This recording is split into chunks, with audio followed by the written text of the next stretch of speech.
3. The first source and center. Total infinite reality is existential in 7 phases and as 7 coordinate absolutes. 1. The first source and center. 2. The second source and center. 3. The third source and center. 4. The Isle of Paradise. 5. The Deity Absolute. 6. The Universal Absolute. 7. The Unqualified Absolute. God, as the first source and center, is primal in relation to total reality, unqualifiedly.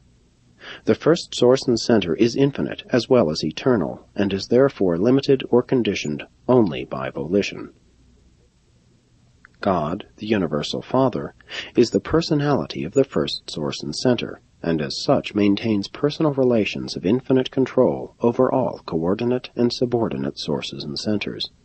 Such control is personal and infinite in potential, even though it may never actually function, owing to the perfection of the function of such coordinate and subordinate sources and centers and personalities. The first source and center is, therefore, primal in all domains, deified or undeified, personal or impersonal, actual or potential, finite or infinite. No thing or being, no relativity or finality, exists except in direct or indirect relation to and dependence on the primacy of the first source and center. The first source and center is related to the universe as 1.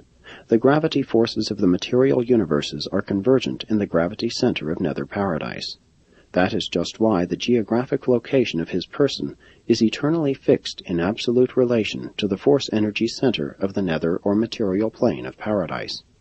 But the absolute personality of deity exists on the upper or spiritual plane of paradise. 2. The mind forces are convergent in the infinite spirit, the differential and divergent cosmic mind in the 7 master spirits, the factualizing mind of the Supreme as a time-space experience in Majeston.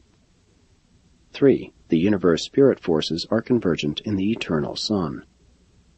4. The unlimited capacity for deity action resides in the Deity Absolute. 5. The unlimited capacity for infinity response exists in the Unqualified Absolute. 6. The 2 absolutes, qualified and unqualified, are coordinated and unified in and by the Universal Absolute. 7. The potential personality of an evolutionary moral being or of any other moral being is centered in the personality of the Universal Father. Reality, as comprehended by finite beings, is partial, relative, and shadowy. The maximum deity reality, fully comprehensible by evolutionary finite creatures, is embraced within the Supreme Being. Nevertheless, there are antecedent and eternal realities, superfinite realities, which are ancestral to this supreme deity of evolutionary time-space creatures. In attempting to portray the origin and nature of universal reality, we are forced to employ the technique of time-space reasoning in order to reach the level of the finite mind. Therefore, must many of the simultaneous events of eternity be presented as sequential transactions. As a time-space creature would view the origin and differentiation of reality, the eternal and infinite I Am achieved deity liberation from the fetters of unqualified infinity through the exercise of inherent and eternal free will, and this divorcement from unqualified infinity produced the first absolute divinity tension.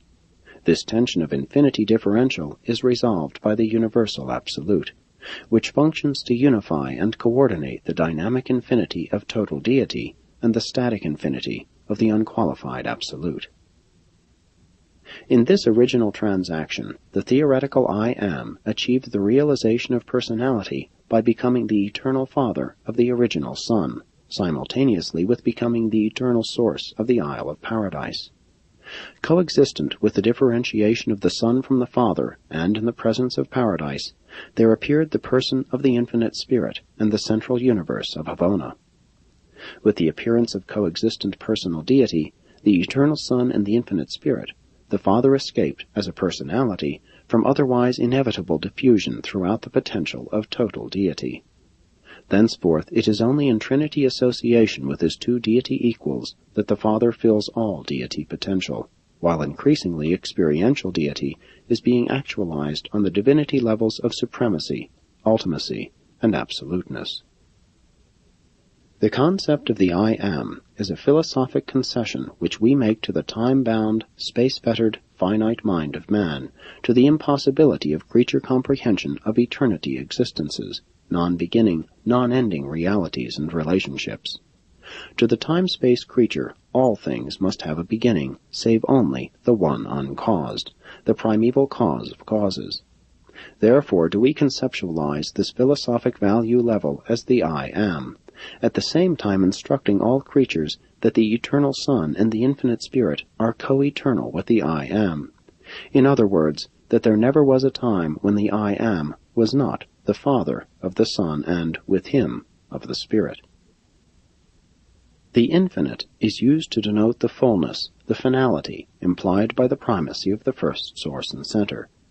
The theoretical I Am is a creature philosophic extension of the infinity of will, but the infinite is an actual value level representing the eternity intention of the true infinity of the absolute and unfettered free will of the Universal Father. This concept is sometimes designated the Father Infinite.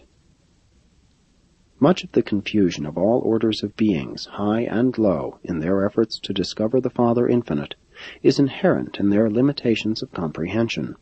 The absolute primacy of the Universal Father is not apparent on sub-infinite levels. Therefore is it probable that only the Eternal Son and the Infinite Spirit truly know the Father as an infinity. To all other personalities, such a concept represents the exercise of faith.